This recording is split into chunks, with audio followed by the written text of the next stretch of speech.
صاحبي كلمني وقال لي انزل لي رايحين نسهر، رحنا قعدنا اداني الكاس قلت له بلاش انا مش بشرب. طلبت عصير ما انا مش بشرب، ما طلعش عصير انا كده بشرب. شايف عصافير ودماغي.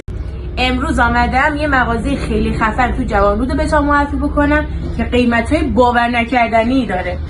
این مدل تنپوش با بهترین کیفیت که جذب آب بالایی هم داره، قیمتش از همه جا ارزان‌تره، یعنی کف بازار، که کلی هم تنوع رنگ داره، کلی هم تنوع توی حوله‌های استخری و حوله دست و صورت و همینطور دستمال‌های آشپزخانه دارن.